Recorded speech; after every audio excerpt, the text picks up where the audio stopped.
Halo, saya Niki. Saya Ale. Hai. Aku Kesha. Adi Fatih. Saya Jasmine. Nama saya Rio. Nama saya Robi, temennya Fatih. Kita dari kelompok 2. Nah, apa aja sih keseruan yang ada di Museum Sumpah Pemuda ini? Ayo ikutin kita.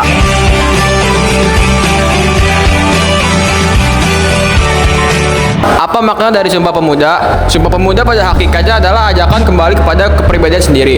Sumpah Pemuda adalah kembali kepada own identity di segala lapangan. Maka oleh karena itu, jikalau kita pada ini malam saudara-saudara mengadakan perayaan kepribadian kita sendiri, hanya bangsa yang demikian itulah bisa tetap berdiri di dalam geloranya zaman. Pidato Presiden Soekarno pada peringatan ke-30 Hari Sumpah Pemuda tahun 1958.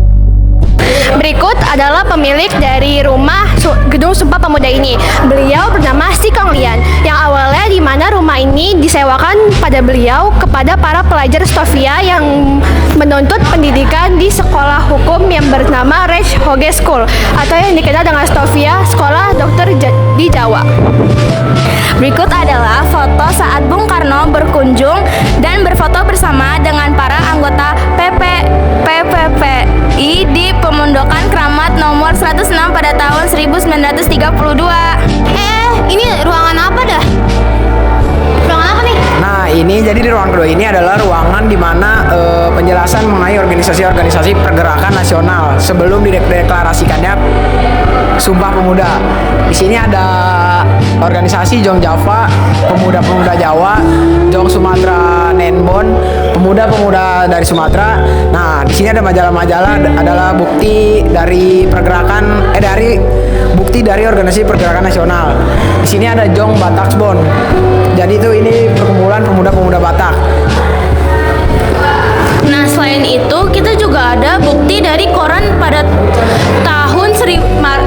Maret 1924. Nah, isinya adalah tujuan bersama kemerdekaan Indonesia menuntut terwujudnya suatu gerakan massa yang menyadari dan menyadarkan diri kepada kekuatannya sendiri. Koran Indonesia Merdeka Maret 1924. Nah, di ruangan ini juga banyak nih bukti-bukti tentang koran, foto-foto mereka dijajah, dan buku-buku majalah yang mereka simpan. Nah, di sini juga ada peta-peta, dan di sini juga ada foto-foto pergerakan Indonesia. Nah, di sini juga ada pemuda kaum Betawi. Nah, di sini pemuda-pemuda kaum Betawi bersatu di sini. Lalu ada Jong Islamet Bon. Nah, di sini tuh pemuda-pemuda di Jogja bersatu. Nah, di sini juga ada tentang cahaya dari timur, di mana para pemuda dari Jong Minahasa, Serekat Minahasa, Jong Ambon, dan Jong Serekat Ambon berupaya untuk menunjukkan identitas kedaerahan masing-masing. Nah, di sini ada Jong Celebes, Jong Ambon, dan di sini ada Sekar Rukon, di mana Sekar Rukon adalah organisasi diinisiasi oleh para pelajar Sunda, didirikan pada 26 Oktober 1919 di Batavia, sehingga dikenal sebagai Perkumpulan Sekarokon Jambang Betawi. Sekarokon adalah organisasi yang terbuka bagi siapapun yang bisa berbicara menggunakan bahasa Sunda dan berusia lebih dari 14 tahun. Jadi itu dia isi-isi dari tempat kedua. Nah, kira-kira di ruangan 3 ini ruangan apa ya? Jadi di ruangan kedua ini adalah ruangan yang menjelaskan mengenai Kongres Pemuda pertama yang diketuai oleh Muhammad Tabrani. Nah, di sini ada organisasi Perhimpunan Indonesia atau biasa disebut PI. Melalui majalah Indonesia Merdeka edisi Februari 1925 menyampaikan prinsip perjuangan yang menekankan persatuan, solidaritas, non-kooperasi, dan kemandirian. Prinsip perjuangan ini kemudian dikenal sebagai Manifesto 1925. Manifesto 1925 menjadi landasan perjuangan pemuda selanjutnya untuk menghidupkan dan menyebarluaskan semangat nasionalisme Indonesia. Salah satu upaya yang dilakukan adalah menyelenggarakan Kongres Pemuda pertama pada 30 April sampai 2 Mei 1926 di Jakarta. Dalam bahasamu terletak jiwa bangsamu, agungkanlah bahasa jiwamu. Muhammad Yamin. Menuju Kongres Pemuda kedua.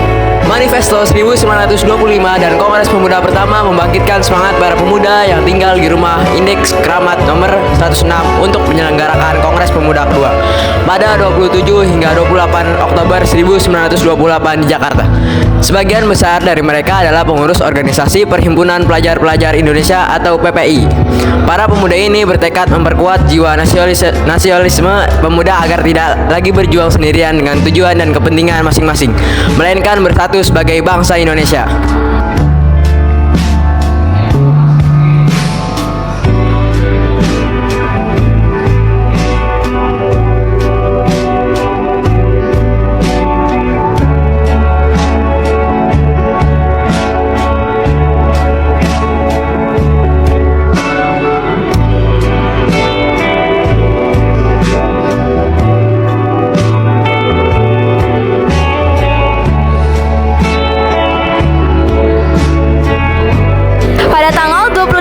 Oktober 1928 di Gedung Indonesia Club Gebo, Jalan Kramat Raya 106, Weltevreden, Batavia. Ruangan ini menjadi saksi bisu lahirnya sebuah konsep kebangsaan dalam Ikrar Sumpah Pemuda yang dirumuskan oleh pemuda dan pemudi Indonesia pada malam penutupan Kongres Pemuda kedua. Di ruangan ini kongres berlangsung selama 6 jam, dimulai pukul 17.30 sampai dengan 23.30.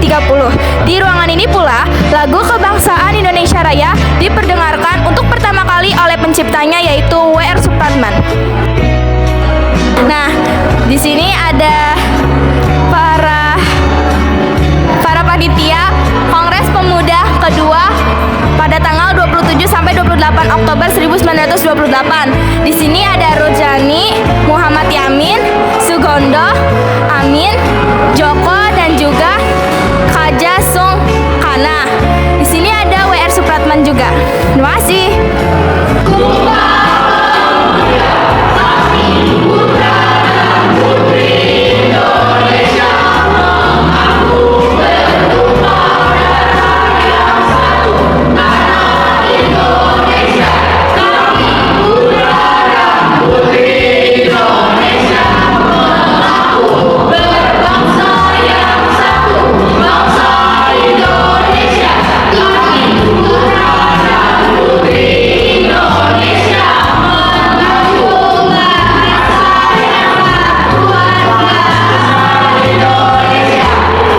Di sini ada tokoh-tokoh organisasi pergerakan nasional. Di sini ada Aka Gani, lahir 16 September 1905 dan wafat 23 Desember 1968. Dia adalah anggota Jong Sumatera Bon.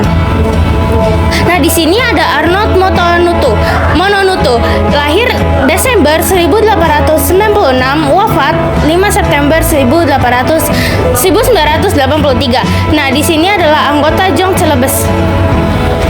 Nah, selanjutnya ada Muwardi, lahir pada 30 Januari 1907 dan wafat pada 13 Oktober 1948.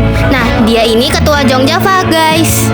Nah, selanjutnya ada Sarmidi, yaitu lahir pada 30 Mei 1904 dan wafat pada 8 Juni 1957. Nah, ini anggota pemuda Indonesia. Nah, berikut bernama Bahdir Johan, lahir pada tanggal 30 Juli 1902, wafat pada tanggal 8 Maret 1081. Beliau merupakan anggota dari Jong Sumatera Bon. Sedangkan yang kedua bernama Siti Soendari, lahir pada tanggal 25 Agustus 1905, yang merupakan dari anggota Putri Indonesia. Yang ketiga ada Emma Puradireja, lahir pada tanggal 13 Agustus 1902 dan wafat pada tanggal 19 April 1976. Nah, Emma ini adalah ketua Jong Islamit Bon Cabang Bandung, ketua Pasundan Istri. Nah, yang terakhir ini ada yang namanya Sartono. Dia lahir pada tanggal 5 Agustus 1900 dan wafat pada tanggal 15 Oktober 1968. Nah, Sartono ini adalah anggota Partai Nasional Indonesia. Nah, di sini ada nama-nama anggota panitia Kongres Pemuda pertama. Di sini ada Muhammad Rohjani Soewet, Lahir Jakarta 1 November 1906. Anggota Jong Java, Jong Islamieten Bond dan Pemuda Kaum Betawi. Panitia Kongres Pemuda kedua sebagai pembantu nomor 5. Nah, di sini juga ada Sultan Muhammad Amin, lahir Lokngah, Aceh 22 Februari 1904. Wafat di Jakarta 16 April 1993. Anggota Jong Sumatranen Bond, Jong Islamieten Bond dan Perhimpunan Pelajar Indonesia atau biasa disebut dengan PPI. Peserta Kongres Pemuda 1 dan Kongres Pemuda 2. Salah satu tokoh penggagas berdirinya Komisi Besar Indonesia Muda dan biasa disebut dengan KBIM. Nah, di sini juga ada bisa disebut dengan teman saya Akbar. Di sini juga ada J. Leimena, lahir di Ambon pada tanggal 6 Maret 1905 dan wafat di Jakarta pada tanggal 29 Maret 1977. Ia adalah Ketua Umum Jong Ambon, peserta Kongres Pemuda 1 tahun 1926, sekaligus panitia Kongres Pemuda kedua sebagai pembantu 4. Di sini juga ada R. Katja Sungkana, lahir di Pamengkas Madura pada tanggal 24 Oktober 1908 dan wafat di Jakarta pada tanggal 16 Agustus 1985. Ia adalah anggota pendiri Jong Indonesia di Bandung dan sekretaris Kongres Pemuda 2 pada tahun 1928. Jadi di sini adalah pemilik asli dari rumah ini yaitu keluarga Si Kong Lian. Di sini ada Tuan Si Kong Lian dan istrinya yaitu Nyonya Yo Im Nyo. Dan di sini ada foto keluarga dari keluarga Si Kong Lian. Museum Sumpah Pemuda sangat berharga bagi kami, tetapi jauh lebih berharga untuk NKRI. Maka dari itu kami menghibahkannya untuk negara kami, keluarga Si Kong Lian. Nah, di sini ada sejarah perjuangan pemuda. Semenjak berdirinya Perkumpulan Budi Utomo 1908, pergerakan kepemudaan di tanah air mulai terorganisasi secara baik di negara Belanda. Sekian dari kami kelompok 1 kelas 8B SMP 173 Jakarta.